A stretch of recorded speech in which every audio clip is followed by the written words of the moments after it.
خالہ جان آپ کا بائیں ترکی سے سب اس وقت ڈائننگ ایریا میں بیٹھے کھانا کھا رہے تھے۔ دانین کی ماں کو دیکھ کر چونک پڑے۔ حساور خوش اخلاقی کا مظاہرہ کرتے ہوئے ان سے ملنے کے لیے آگے بڑھا۔ کچن سے نکلتی دانین بھی ساکت ہو گئی تھی اپنی ماں کو دیکھ کر۔ چٹاہ تھپڑ کی گونج سب کے کان میں پڑی تو اپنی اپنی جگہ سے سب اٹھ کھڑے ہوئے۔ خالہ جان، حساور گال پر ہاتھ تھکے ہوئے جہاں تھپڑ اپنا نشان چھوڑ گیا تھا بے یقینی سے اپنی خالہ کی طرف دیکھا۔ حساور، تم نے بہت مایوس کیا مجھے، بہت زیادہ۔ میری بیٹی کو کیا سے کیا بنا دیا، حالانکہ تم محبت کے دعوے دار تھے۔ دانین کی ماں کے چہرے پر تکلیف واضح تھی۔ دانین نشان زدہ چہرے کے ساتھ سر جھکا گئی تھی، جلے ہوئے ہاتھ کو جلدی سے پیچھے کر کے چھپایا، مگر اماں دیکھ چکی تھی۔ کتنی خود غرض ہیں آپ خالہ، اپنی بیٹی کی تکلیف محسوس ہوتی ہے مگر وہ جو ہمارے کلیجے چھلنی چھلنی ہیں وہ نہیں دکھتے آپ کو؟ وہ آپ کا لاڈلا ہمارا سکون چھین کر جو لے گیا ہے اس کے بارے میں کیا خیال ہے؟ حساور بھی سارے لحاظ بالائے طاق رکھ چکا تھا۔ میں شادی کی بات کرنے آئی ہوں نہ امان کی، جہاں دانین موضوع بحث ہے۔ شادی یا امان کی لڑائی سے اس کا کیا لینا دینا؟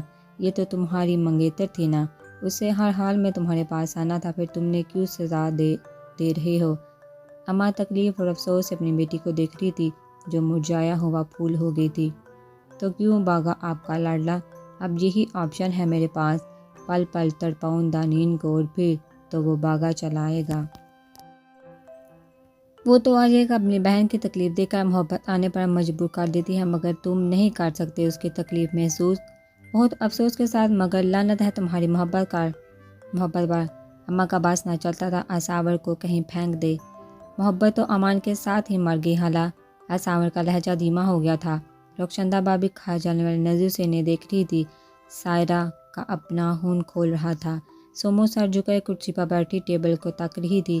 مجھے تو اندھیرے میں رکھا میری بیٹی نے، میں پوچھتی تو کہتی کہ اماں حساور سے زیادہ کون چاہے گا مجھے۔ میں بہت خوش ہوں، میرے بھی ماں ہونے پر تو ہے، میں اس کی تکلیف اس کے بنا بتائے سمجھ کیوں نہ پائی؟ مجھے خود سمجھنا چاہیے تھا۔ حساور کاظمی محبت کے دعوے دار کی محبت مر سکتی ہے۔ مجھے فقیرہ نہ بتاتی تو میں جان بھی نہ پاتی اور میری بیٹی کو تم لوگ مار کر اسی حویلی میں کہیں دفنا دیتے، مگر اب اور نہیں، حساور اور نہیں۔ میں نے دانین اور حساور کی پرورش کی ہے، میں نے تربیت کی ہے، ان کی شادی کو بھلے میں نے جنم نہیں دیا مگر وہ خون تو میرا ہی ہے نا۔ میں نے ہر رشتے کا تقدس اور احترام ان کو گول کر پلایا تھا، پھر تم نے کیسے کہہ دیا میرا بیٹی اور بیٹی؟ کہتے کہتے وہ رک گئی، سر جھٹکا کہ اس سے آگے کی بات وہ نہیں کر سکتی تھی۔ تو فقیرہ نے پل پل کی خبر دی ہوئی ہے؟ جاسوس تھی وہ، جہاں آپ کی رخشندہ بیگم غصے سے چلائی تھی۔ ہاں، اور اب میں دانین کو لینے آئی ہوں، چلو دانین۔ اماں دانین کی طرف دیکھ کر بولی تھی۔ کبھی نہیں خالہ، کبھی بھی نہیں، جب تک شادی خود کو میرے حوالے نہیں کر دیتا دانین جہاں سے ایک قدم بھی باہر نہیں نکالے گی۔ حساور ان کے سامنے آ کھڑا ہوا تھا۔ دیکھتی ہوں میں بھی میری بیٹی کو میرے ساتھ جانے سے کیسے روکتے ہو؟ خالہ جان نے سختی سے کہا۔ خالہ مجھے مجبور مت کرے، میں سارے لحاظ بھول جاؤں، حساور بدتمیزی سے بولا تھا۔ ان کی آنکھوں میں جمع پانی ہونے لگا تھا۔ یہ وہ حساور تو نہ تھا جسے انہوں نے اپنی بہن کے مرنے کے بعد بچوں کی طرح پالا تھا۔ یہ وہ ہو ہی نہیں سکتا تھا۔ جی اگر حساور نہیں تھا تو کون تھا پھر؟ وہ اس سے دیکھ گئی۔ دل میں درد کی ایک شدید لہر اٹھی تھی۔ نظر اٹھا کر دانین کو دیکھا تو وہ لہر دریا بن گئی تھی اور وہ آنکھوں میں ببسی بے یقینی لیے زمین پر ڈہ گئی۔ حساور نے حیرانی سے گرتی ہوئی خالہ کو دیکھا۔ دانین بھی تیزی سے ان کی طرف بڑھی۔ اماں وہ زمین پر پڑی ماں کے پاس گھٹنوں کے بل بیٹھ کر چلائی تھی۔ سومو بھی تیزی سے پاس پہنچی اور ان کی نبض ٹٹولنے لگی، پھر ایک دم اس کا چہرہ پک ہوا تھا۔ دانین نے سومو کو دیکھا اور پھر سامنے بے جان پڑی اپنی ماں کو۔ خالہ حساور بھی ان کی طرف بڑھا تھا۔ بس دور ہو، میں نے کہا دور ہو میری ماں سے۔ دانین حلق کے بل چلائی تھی، اتنا تیز کہ کاظمی حویلی کی در و دیوار کام کر رہ گئی۔ حساور کے بڑھتے ہاتھ رکے تھے۔ خوش ہو جاؤ حساور، کاظمی خوش ہو جاؤ، تم سب، میری ماں مر گئی۔ باری باری سب کو دیکھتی وہ آنسو سے بڑے چہرے کے ساتھ بولی تھی۔ رخشندہ اور سائرہ نے ایک دوسرے کو دیکھا۔ حساور لڑکھڑاتا ہوا ڈر گیا تھا، اسے لگا اس کا پورا وجود شل ہو گیا ہے۔ وہ حیرانی سے سامنے مردہ بڑی اپنی ماں جیسی خالہ کو دیکھ رہا تھا۔ نہیں اماں، مجھے چھوڑ کر مت جائیے، مت جائیے اماں، دانین کی آواز پر وہ جو ٹیرس پر کھڑا تھا تیزی سے اس کی طرف بھاگا۔ وہ نیند میں بڑبڑا رہی تھی، جسم پر پسینے سے شرابور تھا، وہ کانپ رہی تھی۔ دانین دانین اساور نے اس کو کندھے سے ہلایا تو وہ ایک جھٹکے سے اٹھ بیٹھی۔ وہ بہت ڈری ہوئی تھی، سہمی ہوئی تھی۔ کیا ہوا دانین، ٹھیک ہو تم؟ اساور نے بے فکری سے اس کا ہاتھ تھاما تھا۔ وہ ماں جا رہی ہیں، انہیں کہو مت جائیں پلیز۔ نہیں نہیں، وہ چہرہ ہاتھوں میں چھپائے پھوٹ پھوٹ کر رو دی تھی۔ اساور کو پچھتاوے نے پھر سے آن گرا۔ وہ جانتا تھا ماضی کا کون سا واقعہ ہے جو بار بار خواب بن کر اسے ستاتا ہے۔ اس نے دھیرے سے دانین کے کندھے پر ہاتھ رکھ اپنے ساتھ لگایا۔ ڈری سہمی سی دانین بنا کچھ کہے اس کے سینے میں منہ چھپا کر رو دی تھی۔ وہ اس کے ہاں بال سہلا رہا تھا، اسے تسلی دے رہا تھا، مگر دانین کے رونے میں شدت آ چکی تھی۔ اساور کی شرٹ کو دانین کے آنسو نے بھگو دیا تھا۔ کچھ پل ایسے ہی گزرے تھے، پھر ایک جھٹکے سے دانین نے سر اٹھایا اور اس سے دور ہوئی تھی۔ آنکھوں میں نفرت اور سرد مہری لوٹ آئی تھی۔ جاؤ یہاں سے جاؤ، دانین چلائی تھی غصے کی شدت سے۔ دانین shut up and get out, تم ذمہ دار ہو اس سب کے، میری ماں تمہاری وجہ سے مری تھی، میں تم سے نفرت کرتی ہوں، شدید نفرت۔ اساور آنکھیں میچے اٹھ کر کمرے سے نکل گیا تھا۔ پیچھے وہ لمبے لمبے سانس لیتی، سر ہاتھوں میں دیے روئی چلے جا رہی تھی۔ ننھی زارا ان کی آوازیں سن کر اٹھ گئی تھی۔ اب وہ بستر پر دبی اپنی روتی ہوئی ماں کو دیکھ رہی تھی۔ کیا اس کی ماں پاگل ہے؟ کیسے پاگل ہو گئی؟ اماں آپ نے بات کی تھی طیب سے؟ سائرہ رخشندہ بیگم سے پوچھ رہی تھی جو اذان کے ساتھ باتوں میں مصروف تھی۔ ہاں کی تھی، کہہ رہا تھا بزی ہے، فارغ ہو کر آئے گا۔ رخشندہ بیگم نے اذان کے سر پر بوسہ دیا اور بالوں میں انگلیاں پھیرنے لگی۔ اندر داخل ہوتی سومو نے بہت غور سے اپنی بہن کو دیکھا، جیسے کچھ کھوجنا چاہتی ہو۔ وہ کہاں بزی ہو سکتا ہے، اماں ٹال رہا ہے۔ سائرہ دب سے صوفے پر بیٹھ گئی۔ وہ کیس جیت گئے ہیں، ان کی فیکٹری انہیں واپس مل گئی ہے، کمپنی بھی اپنی حاصل کر چکے ہیں۔ وہ تو بہت کام ہوتا ہے، انہیں بزی ہوں گے، کیا آپ نہیں جانتی؟ سومو نے نظر سائرہ پر ٹکائی ہوئی تھی جو سر جھکائے فرش کو دیکھ رہی تھی۔ سومو سر جھٹک کر اذان کے پاس بیٹھ گئی۔ اذان اسے دیکھ کر کھلے دل سے مسکرایا تو سومو نے اس کے گال پر بوسہ دیا۔ برسوں بعد اسے امان کا لمس محسوس ہوا تھا۔ کون کہتا ہے امان مر گیا ہے؟ امان تو زندہ ہے۔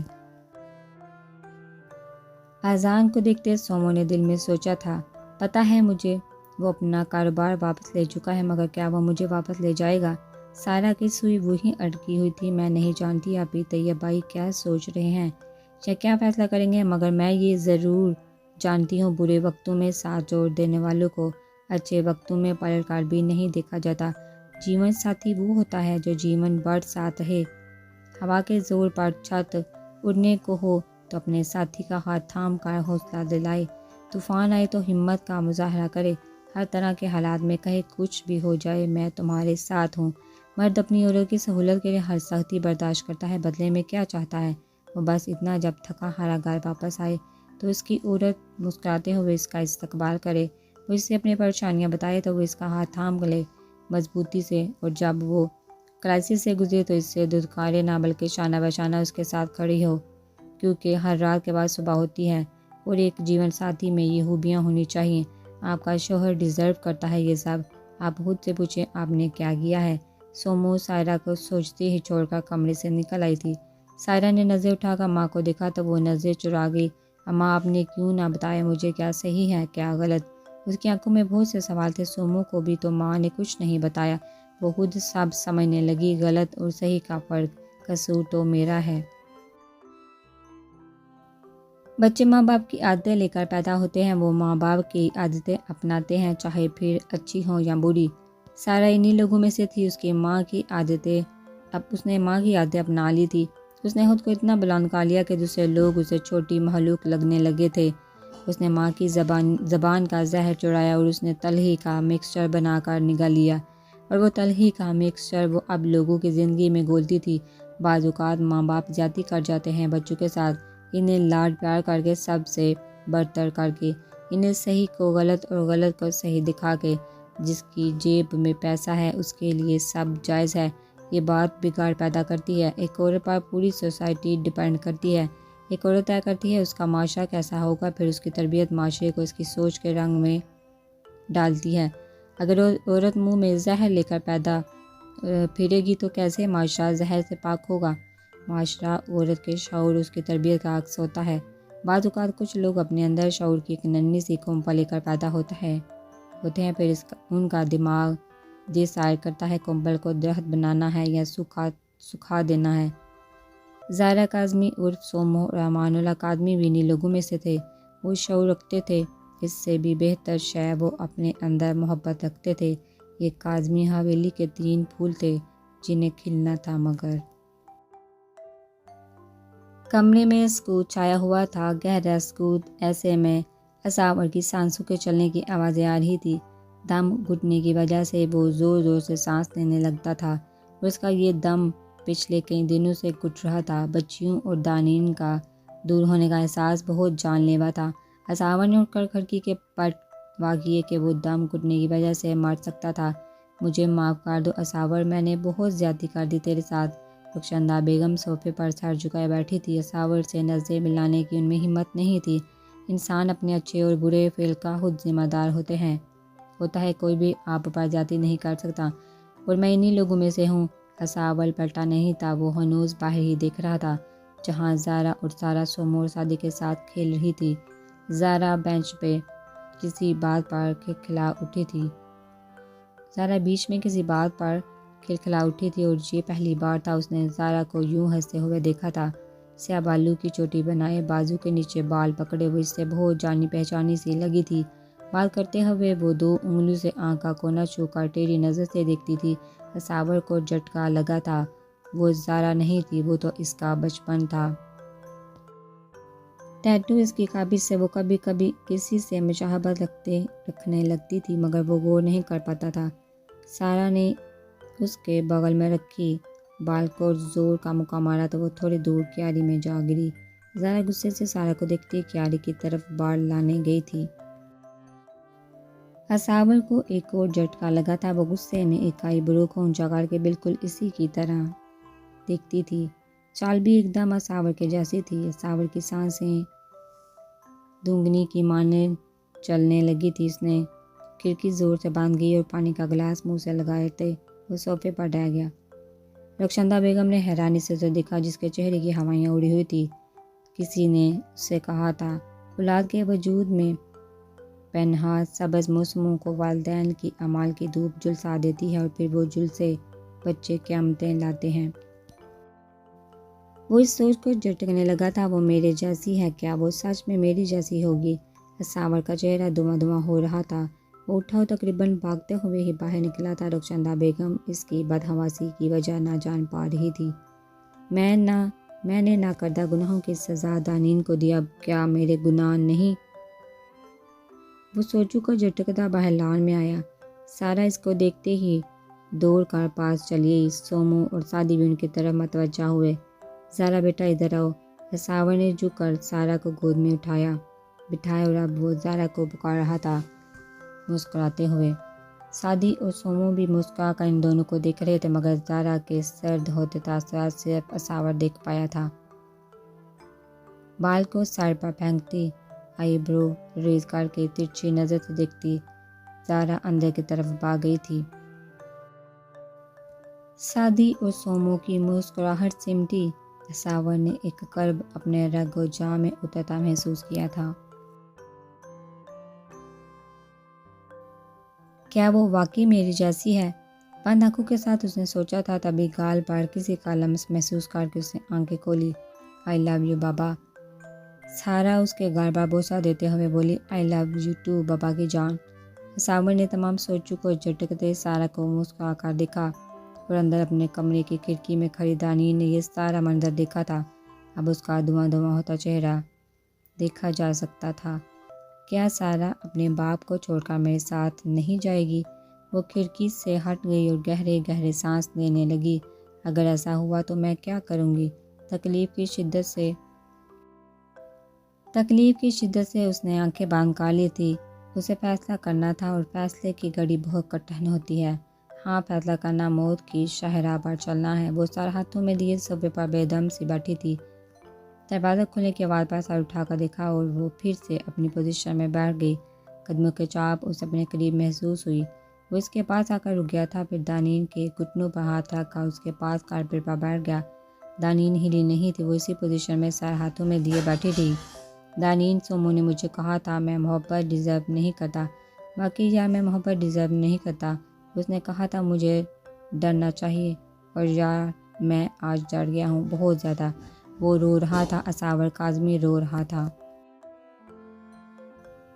میں نے تم سے محبت کی اور تمہیں ہی اذیت بھی دی، اب میں اس اذیت سے نہیں نکل پا رہا۔ تمہارے دور جانے کا خوف دیمک بن کر چاٹ رہا ہے مجھے۔ تم مجھ سے لڑو جھگڑو مگر چھوڑ کر مت جاؤ یار۔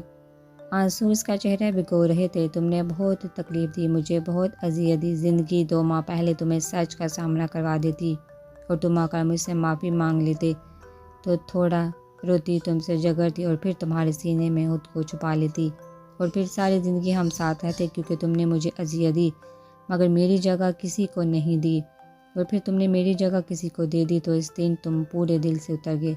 یہ 2 ماہ نہ آتے بیچ میں تو سب صحیح تھا، مگر اب کچھ صحیح نہیں ہے۔ بے وفائی کرنے کے لیے میں تمہیں معاف نہیں کر سکتی، انفیکٹ بے وفائی کی معافی ہوتی ہی نہیں ہے۔ دانین بھی رو رہی تھی ہچکیوں کے ساتھ، آنکھوں سے آنسو گر گر کر گود میں رکھے اساور کے ہاتھوں کو بھگو رہے تھے۔ میں پچھتا رہا ہوں یار، یہ کافی نہیں ہے۔ اگر شادی کی سچائی تمہیں تعمر پتہ نہ چلتی تو تم تعمر نہ پچھتاتے، تم اپنی زندگی خوشی سے جیتے۔ جہاں تک معافی کی بات ہے تو میں نے کہیں سنا تھا بے وفاؤں کو معاف نہیں کیا جاتا، بس پچھتاوے کی زندگی دے کر چھوڑ دیا جاتا ہے۔ دانین نے دونوں ہاتھوں سے آنکھیں رگڑ کر آنسوں کو روکنا چاہا۔ غلطی ہو گئی دانین، غلطیوں کی معافیاں ہی تو ہوتی ہیں۔ معافی غلطیوں کی ہوتی ہے، اساور کاظمی، بے وفائی کی نہیں۔ دانین کا لہجہ سرد تھا، جیسے پورا سیاچن اس کے لہجے میں سمٹ آیا ہو۔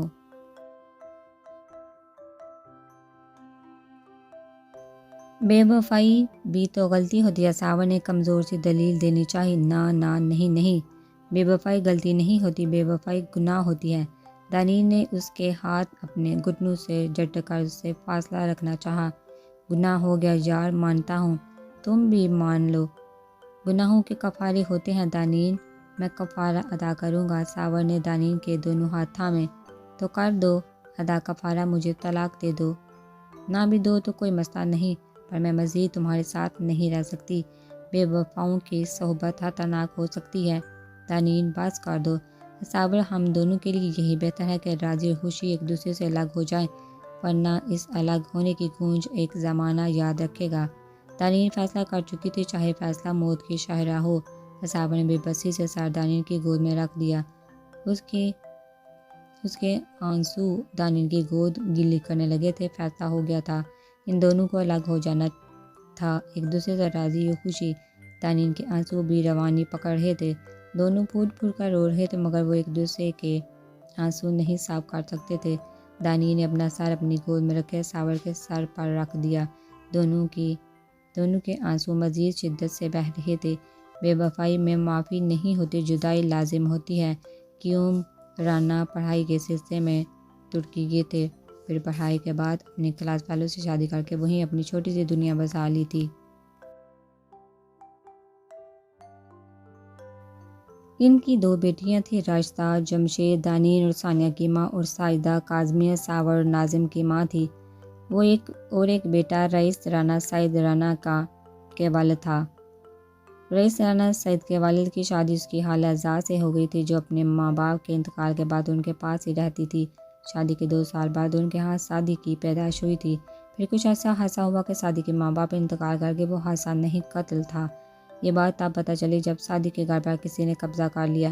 راشدہ بیگم کو بھائی کی موت نے صدمہ دیا تھا مگر وہ بھتیجے کو نہیں کھونا چاہتی تھی، اس لیے سب چھوڑ چھاڑ کر پاکستان اپنے گھر آ گئی۔ راشدہ دانین کی ماں کی شادی ان کی اپنی مرضی سے ان کے کلاس فیلو جمشید علی سے ہو گئی تھی، جو کہ ترکی پڑھنے گئے تھے، اور پھر پڑھائی مکمل کر کے راشدہ بیگم کو لیے پاکستان آ گئے۔ وہ گورنمنٹ جاب کر لی۔ راشدہ بیگم اور جمشید علی کی 2 بیٹیاں تھیں، ثانیہ جمشید، جس کی شادی جمشید علی کے جانے والوں میں ہو گئی تھی، جو کہ ترکی میں ہی رہائش پذیر تھے، اور چھوٹی دانین جمشید عرف ڈی جے تھی، جو وکالت کا خواب آنکھوں میں سجائے ہوئے تھی۔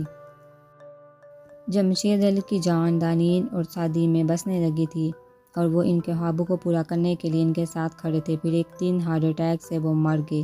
پینشن ملتی تھی جس سے گزارا ہو جاتا تھا۔ سائدہ کی شادی ایک امیر پاکستانی فیملی میں ہوتی جن کا اپنا بزنس تھا۔ اللہ نے انہیں 2 بیٹوں کی نعمت سے نوازا، ناظم کاظمی، اور شادی کے 20 سال بعد جب ناظم 18 سال کا تھا ان کے ہاں اساور کا جنم ہوا۔ اساور جب 10 سال کا تھا تو اس کے ماں باپ مر گئے، 22 سے اپنا بیٹا بنا لیا۔ خود ناظم کاظمی کی ایک بیٹی تھی جو اساور سے 4 سال چھوٹی تھی، پھر بہت منتو مرادوں سے ان کے ہاں امان کا جنم ہوا تھا۔ منتو سے مانگی اولاد میں جان ہوتی ہے، یہی حال تھا سب کا۔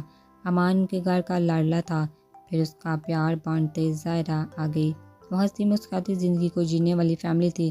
گھر میں سومو اور سادی کی شادی کی تیاریاں عروج پر تھی۔ دانیل نے سادی کی شادی کے بعد ترکی چلے جانا تھا، سادی اور سومو کے ساتھ ہی۔ سادی کے والد صاحب کا گھر تھا وہاں جس پر زبردستی کسی نے قبضہ کر لیا تھا، مگر اب وہ گھر سادی کی ملکیت تھا۔ سومو کو رخصتی کے بعد اسی گھر ترکی جانا تھا۔ آج سادی کا نکاح تھا جس کا انتظام گھر پر ہی کیا گیا تھا۔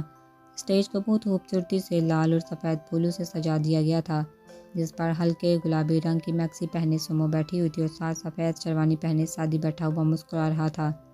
دونوں ایک دوسرے کے ساتھ مطمئن، خوش اور مکمل لگ رہے تھے۔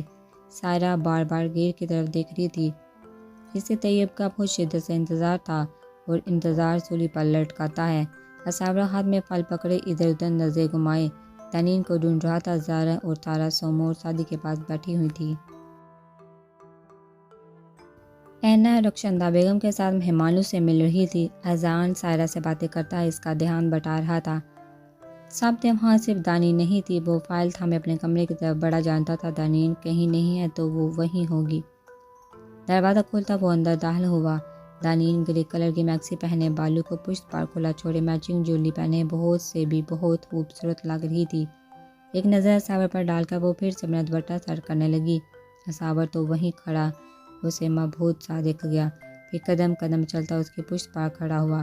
دانین کو آئینے میں اپنے پیچھے کھڑا وہ لمبا چوڑا مرد نظر آ رہا تھا اور اس کی مبہوت ہوتی نظریں بھی اہم۔ دانین نے گلا کھنگال کر اس کا ارتکاز توڑا۔ وہ میں یہ دینے آیا تھا تمہیں۔ اساور نے ایک دم چونکا اسے دیکھا اور ہاتھ میں پکڑی فائل اس کے سامنے کی۔ کیا ہے یہ ڈیورس پیپر؟ دانین نے اس کے ہاتھ سے فائل لی اور پڑھنے لگی۔ جیسے جیسے پڑھتی جا رہی تھی اسے حیرت ہوتی گئی۔ یہ تو تم نے جلا دیے تھے۔ دانین نے ہاتھ میں پکڑے پیپر کی طرف اشارہ کیا۔ تھوڑا مشکل تھا مگر دوبارہ بنوا دیے میں نے، تمہارے خواب ہیں، یہ پورا ہونا چاہیے۔ اساور جان بوجھ کر ادھر ادھر دیکھنے لگا۔ وہ دانین کو دیکھتا تو وہ اپنا فیصلے سے مکر جاتا، اور وہ دانین کو کوئی اور دکھ نہیں دینا چاہتا تھا۔ شکریہ۔ دانین نے فائل دراز میں ڈال دی اور کچھ اس کی نظریں خود پر ٹکی دیکھ کر دانین نے پوچھا، بہت خوبصورت لگ رہی ہو۔ اساور نے ایک ہاتھ سے اس کے گال کو ہلکا سا چھوا۔ دانین نے ناگواری سے دیکھا تو وہ سوری کہتا ہوا تیزی سے باہر نکل گیا۔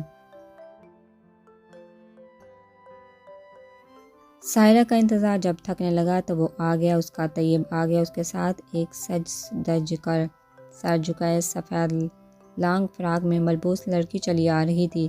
سائرہ تو ساکت ہوئی مگر اگلے پل خود کو کمزور سی دلیل دیتی وہ طیب کی طرف بڑھی جو اساور سے مل رہا تھا۔ پھر لڑکی نے بھی مسکراتے ہوئے سلام کیا تو اساور نے سر کو ہم دے کر جواب دیا۔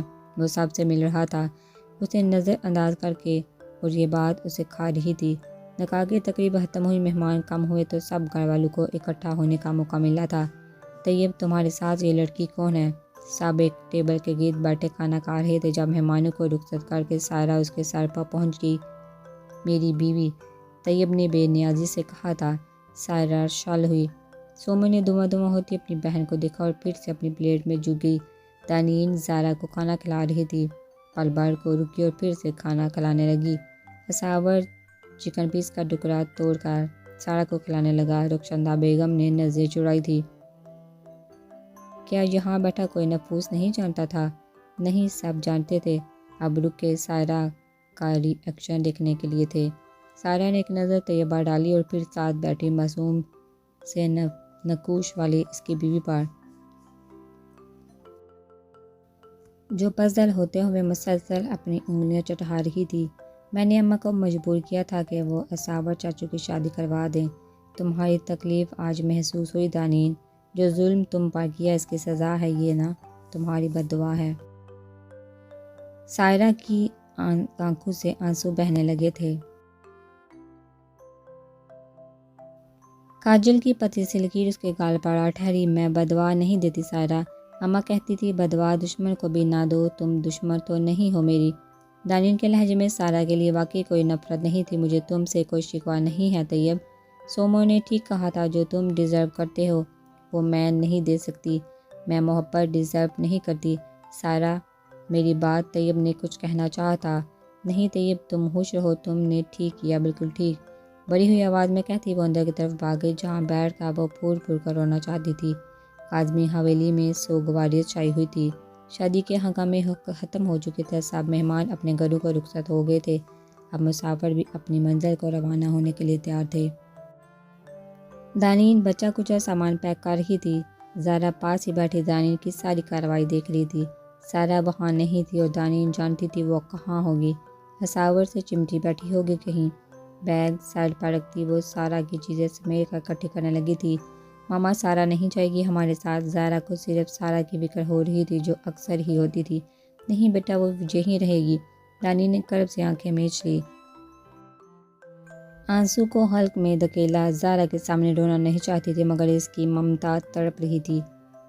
سارا نے جانے کا سن کا گھر سر پر اٹھا لیا تھا، وہ اپنے بابا کو نہیں چھوڑ سکتی تھی مگر وہ دانین کو چھوڑ سکتی تھی۔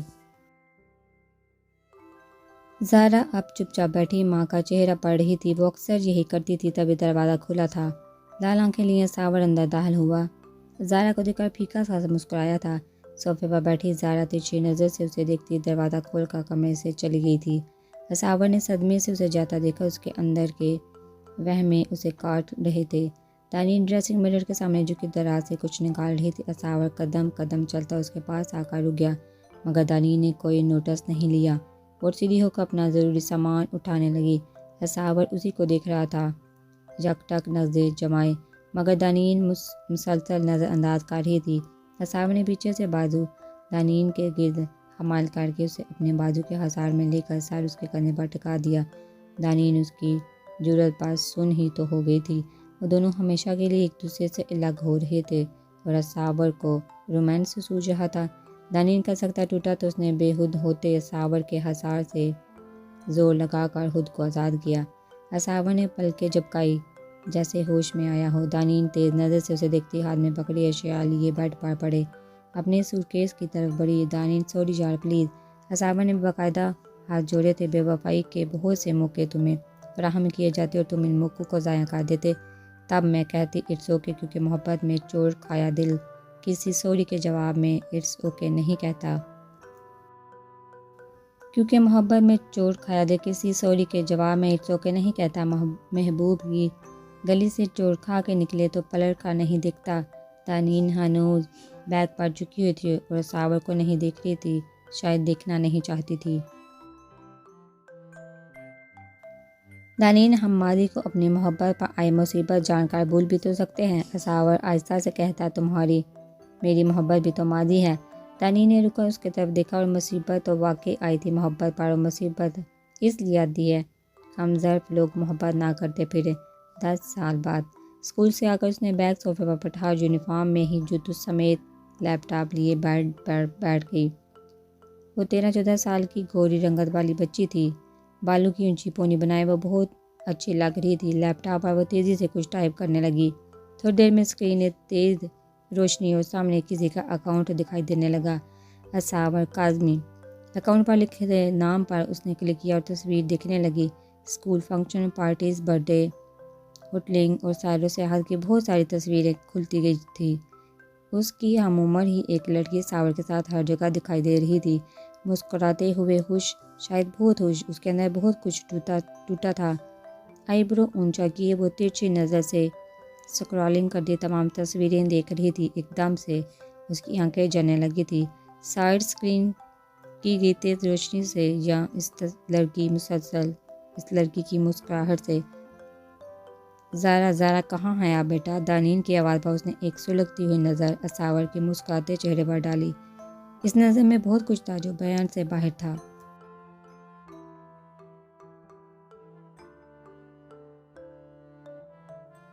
دانین کے کمرے میں داخل ہونے سے پہلے وہ لیپ ٹاپ بند کرتی چھلانگ لگا کر باتھ روم میں گھس گئی۔ دانین سے بحث کرنے کا اس کا کوئی موڈ نہیں تھا، ہاں مگر وہ ایک طویل بحث چاہتی تھی ساور کا آدمی سے اور اس سے لاجواب کرنا چاہتی تھی۔ واش روم مرر کے سامنے کھڑے اس نے خود سے وعدہ کیا کہ وہ ساور سے ملنے ضرور ملے گی اور ایسی کہ وہ پھر ملنے جوگا نہیں رہے گا۔ بدگمانیوں کی گود میں جنم لیتے انتقام اور بدلے کا چکر کبھی نہیں رکتا۔ انتقام نسل در نسل وراثت کی طرح منتقل ہوتا ہے اور اس چکر کو چلاتا انتقام کا وارث بربادیاں لاتا ہے۔